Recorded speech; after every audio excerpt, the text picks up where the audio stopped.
Southern Vietnam, 1944. A French archaeologist named Louis Malloret is excavating a waterlogged mound in the Mekong Delta, a place the locals call Ok Ao. The ground here is soft, dark, and ancient.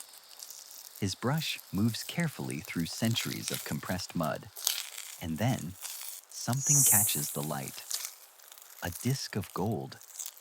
He lifts it from the earth and turns it over. Staring back at him is a face he recognizes immediately. The profile of a Roman emperor, Antoninus Pius, the ruler of Rome in the 2nd century AD, 10,000 kilometers from the Colosseum, buried in a Vietnamese rice paddy. For a moment, the entire ancient world rearranges itself. What Malloret had found was not just a coin. It was proof. Proof that somewhere in this delta, in this tangle of rivers and mangrove and mud, there had once existed a civilization so connected to the ancient world that Rome's emperors ended up as jewelry in a Southeast Asian marketplace.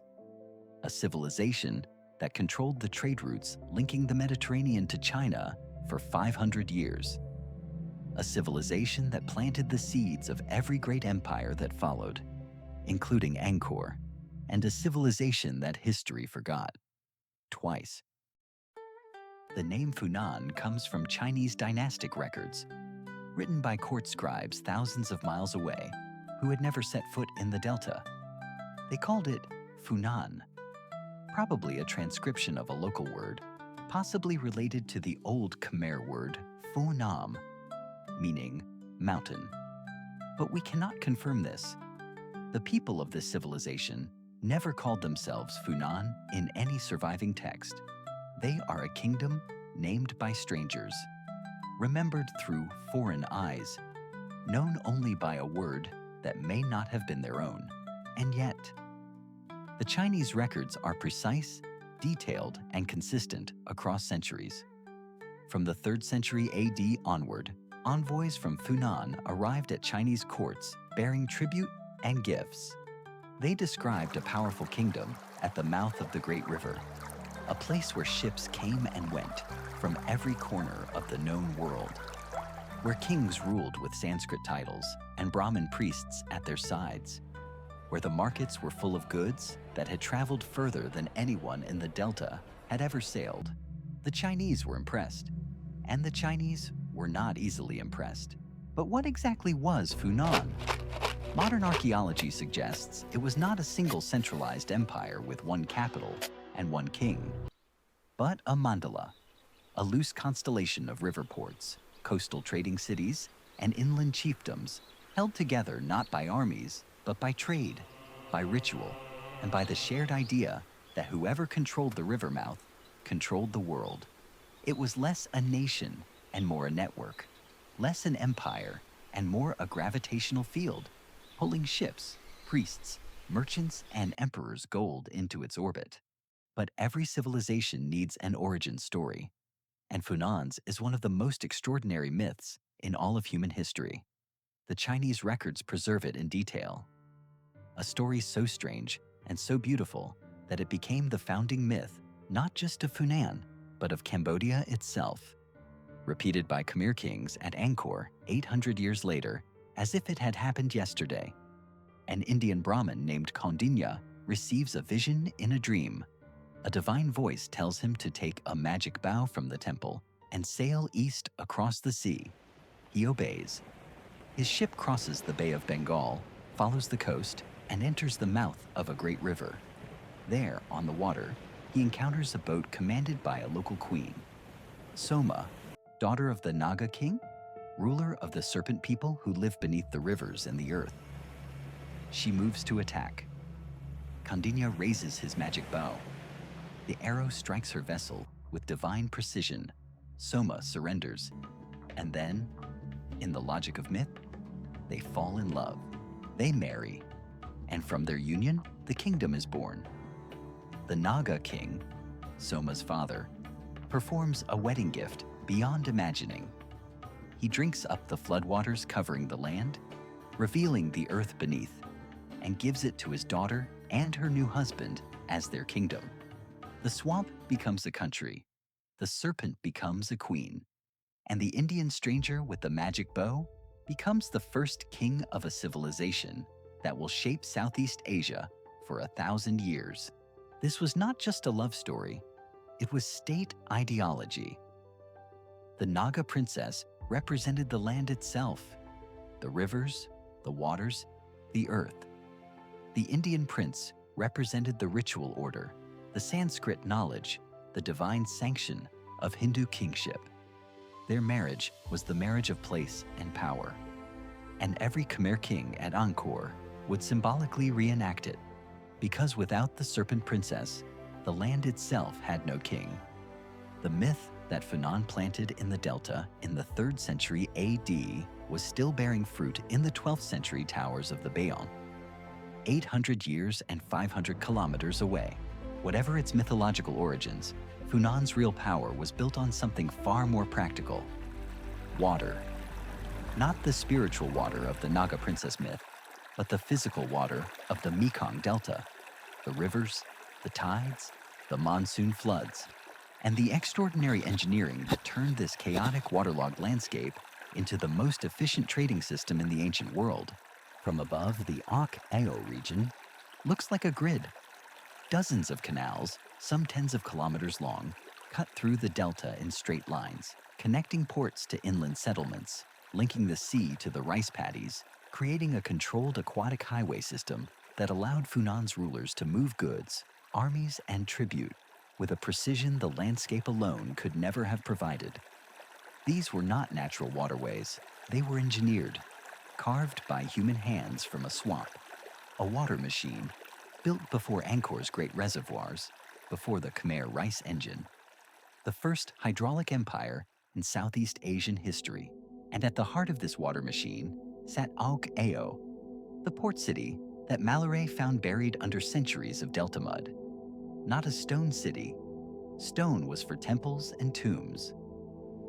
Ao was a city of wood and water, of warehouses and wharves, of workshops where craftsmen produced goods for the world's most demanding markets.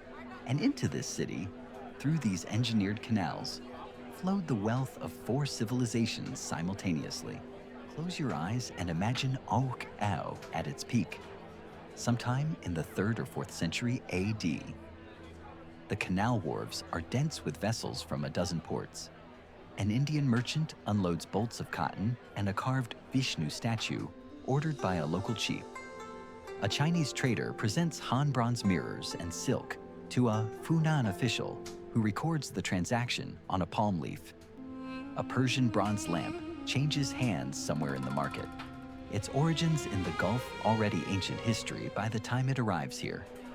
And somewhere in the same marketplace, a gold medallion bearing the face of the Roman Emperor Antoninus Pius is being fastened around a neck as a talisman of power. Its owner does not know who Rome is. He does not know what the Colosseum looks like, but he knows that this disc of foreign gold carries authority from somewhere vast and distant, and that wearing it makes him someone to be reckoned with. This was Funan's golden age, not an age of conquest or war, but an age of connection, a civilization that had positioned itself at the exact geographic hinge where every major trade route of the ancient world converged. Ships from India crossed the Bay of Bengal and entered the delta. Ships from China followed the coast south and entered the same delta from the other direction. And Funan stood in the middle, taxing, facilitating, absorbing.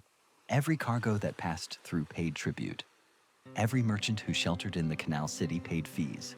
Every ambassador who visited the royal court brought gifts and recognition. The kingdom grew rich not by taking, but by being the place where everyone else had to stop. The Chinese records name one of Funan's greatest rulers, Fan Shiman, a king who understood that in the world of the maritime Silk Road, relationships were more valuable than armies, who extended the kingdom's reach not through war, but through the simultaneous management of trade, diplomacy, ritual, and the strategic distribution of prestige goods to chiefs who might otherwise become rivals. A king who sent his own ambassadors to Chinese courts, not as a subordinate paying tribute, but as an equal announcing his presence on the world stage. Funan, under Fan Shimen, was not a client kingdom. It was a peer. But geography giveth, and geography taketh away. The same delta that made Funan wealthy was also its greatest vulnerability. The Mekong is not a stable river. It silts, it floods, it changes course across decades and centuries with a patience and indifference that no human engineering can fully resist. And sometime in the 5th and 6th centuries, slowly, invisibly, irreversibly, the rivers began to change. The canals that Funan's engineers had carved through the delta began to silt up. The deep water channels that had allowed ocean-going vessels to reach Ao from the sea became shallower. The port that had once hosted ships from Rome and Persia became harder to reach, then inaccessible, then forgotten. The land that the Naga king had revealed for his daughter was slowly reclaiming itself. The swamp was coming back, and with it, silence. At the same time, the trade routes themselves were shifting.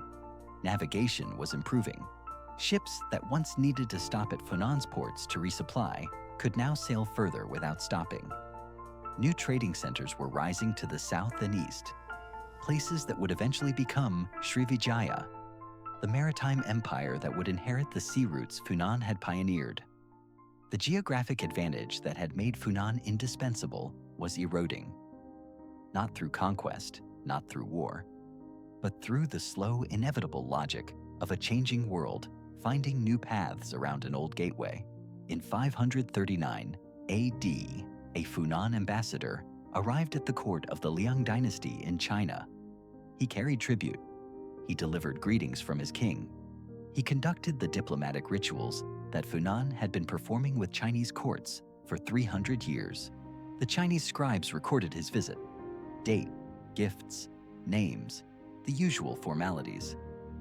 And then he left, and no one from Funan ever came again. The next embassy from this region came in 616 AD, 77 years later. But the envoys did not call themselves Funan. They called themselves Chenla, a new name, a new power, rising from within the same territory, the same rivers, the same delta, the same sacred mountains. Chinese records say simply that Chenla came from within Funan and replaced it. Whether that meant conquest, absorption, internal transformation, or simply the relabeling of a shifting political landscape, no one can say with certainty.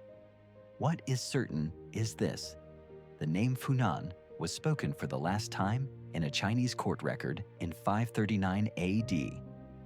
And then it disappeared, not with a battle, not with a burning capital, just silence, a name no longer spoken, a civilization that history forgot. For the first time, for 13 centuries, Funan was a footnote, a name in old Chinese texts that scholars argued about but could not locate. The delta that had once held its port cities had been farmed, flooded, and rebuilt so many times that no trace of the water machine remained visible on the surface.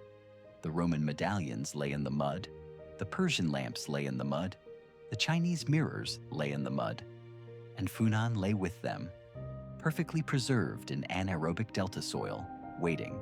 Then came 1944, and Louis Mallaray's brush on gold, and the second forgetting ended. The artifacts that emerged from Ao over the following years rewrote the history of Southeast Asia completely. This was not a backwater. This was not a peripheral civilization scratching at the edges of the ancient world. This was the hinge, the place where everything connected, the civilization that made Southeast Asia part of the global story 2,000 years ago, long before anyone in Europe had heard of Angkor, Srivijaya, or any of the great empires that followed. Funan left no Angkor Wat, no Bayon, no stone causeway lined with gods and demons. Its cities were wood and water, beautiful in their time, invisible now. But it left something more enduring than stone. It left a template. The idea that a Southeast Asian king should have Sanskrit titles and Brahmin priests at his court. That came from Funan. The concept that the king marries the land through the Naga princess myth. That came from Funan. The understanding that controlling water means controlling food, means controlling power. That came from Funan. The Khmer Empire did not emerge from nothing. It emerged from a world that Funan had spent 5 centuries building. The Kaundinya and Soma myth, the Indian stranger and the serpent princess, survived the death of Funan completely. Khmer kings at Angkor 800 years later were still performing ritual reenactments of that first marriage, still claiming descent from that union of human and serpent, of foreign ritual and local earth. The ideas that Funan planted in the Delta in the 3rd century AD were still bearing fruit in the 12th century towers of the Bayon. When you look at Angkor's stone faces, you are seeing the grandchildren of Funan's myths. When you see the great reservoirs of the Khmer hydraulic system, you are seeing the grandchildren of Funan's canal engineers, the water machine scaled up, the ideas made permanent in stone. Today, Angkor Wat sits on UNESCO's tentative World Heritage List. The artifacts Mallory pulled from the mud are in museums in Hanoi and Ho Chi Minh City. Archaeologists continue to work the site, each season revealing more of the water city beneath the rice paddies. Proof that 2,000 years ago, this was not the edge of the world. It was the center. Funan was never truly lost. It was waiting, the way all forgotten things wait. In the patient darkness beneath the earth, holding Rome's face in the mud until someone came looking. The first echo of Angkor, the first water empire of Southeast Asia, the civilization that connected the ancient world, and whose name we still do not know for certain. This was Funan.